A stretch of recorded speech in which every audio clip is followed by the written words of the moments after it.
को जय मसीह की और नए साल की हार्दिक शुभकामनाएं और हैप्पी न्यू ईयर। जिस तरह की 2023 बीत चुका है, हम 2024 में एंटर कर चुके हैं। हम परमेश्वर को धन्यवाद कहते हैं कि उन्होंने हमारी जिंदगियों में, हमारे जीवनों में 2024 साल दिया। बहुत से लोग हैं जो आज के इस समय को नहीं देख पाए हैं। हम परमेश्वर का धन्यवाद करते हैं जो आज उन्होंने हमें समय दिया है। जिस तरह की हम देखते हैं कि 2023 में जो बातें बीत चुकी हैं, उसी तरह मसीही जीवन में जब हम लोग एंटर करते हैं और अब भी जो हमारा मसीही जीवन चल रहा है, उसमें से भी हम देखते हैं कि जो बातें बीत चुकी हैं वो सब पुरानी हो चुकी हैं। इसीलिए क्या है, 2024 में हमें क्या है, परमेश्वर में और बढ़ने की जरूरत है। इसके लिए हम वचन पढ़ेंगे दूसरा कुरिन्थियों उसका 5 अध्याय उसकी 17 आयत में इस प्रकार लिखा है, इसीलिए यदि कोई मसीह में है तो वह नई सृष्टि है, पुरानी बातें बीत गई हैं, देखो सब बातें नई हो गई हैं। हालेलुया। इसी प्रकार हम देखते हैं कि प्रभु यीशु मसीह जी अपने वचन में से हमें बताते हैं कि हमारे जीवन में जो 2023 था वो सब बातें बीत चुकी हैं। हम प्रभु यीशु मसीह में एक नई सृष्टि हैं।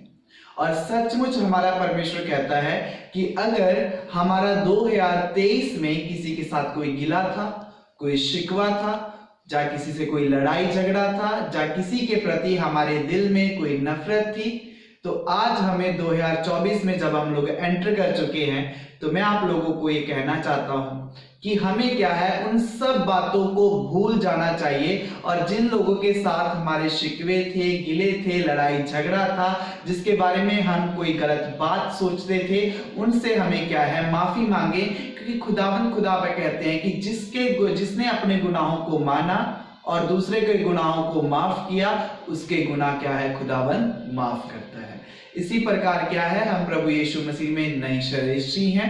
और जब हम प्रभु यीशु मसीह में नई सृष्टि हैं, तो हमें क्या है, अपने पुराने मनुष्य को उतार देना चाहिए। और क्या है, हमें प्रभु यीशु मसीह में उसके आत्मिक जीवन में और बढ़ते हुए रहना चाहिए। और 2024 में हमें ये प्रण लेना चाहिए कि प्रभु, मैं आपकी आराधना, आपकी प्रस्तुति पूरे मन और सच्चाई के साथ और आत्मा के साथ करूं। और प्रभु से कहने की जरूरत है, प्रभु जो 2023 में अगर मेरा कोई विरोधी था, तो मैं उस विरोधी को उसके लिए दुआ करता हूं कि प्रभु आप उनके मनों को बदलें। और खुदा प्रभु यीशु मसीह का ये वचन है, उसने ये हमें कहा है, जो तुम्हारे विरोध में है उसके लिए क्या करो, प्रार्थना करो।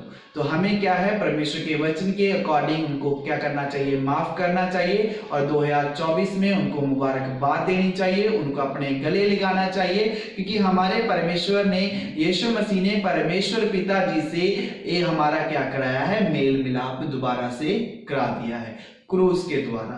और उसी प्रकार क्या है, जब हम परमेश्वर में बढ़ते हैं तो परमेश्वर का आत्मा हमारे साथ और बढ़ता है और हमारी अगुवाई करता है। तो उसी प्रकार क्या है, हमें क्या है, दूसरों से मेल मिलाप करना चाहिए और दूसरों के प्रति हमें क्या है, अपने दिल में प्यार रखना चाहिए।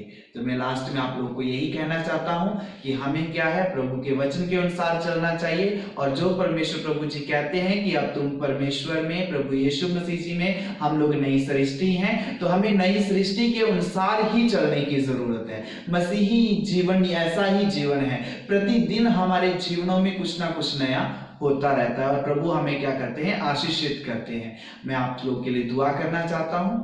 स्वर्गीय परमेश्वर प्रभु जी, जितने लोग इस प्रभु जी आपके इस वचन को सुन रहे हैं, प्रभु जी आप उन सबको आशीषित करें प्रभु जी, अपना मसा उनके ऊपर उड़ेले प्रभु जी। और प्रभु जी 2024 हम सब के लिए आशीषों का साय ठहरे प्रभु जी।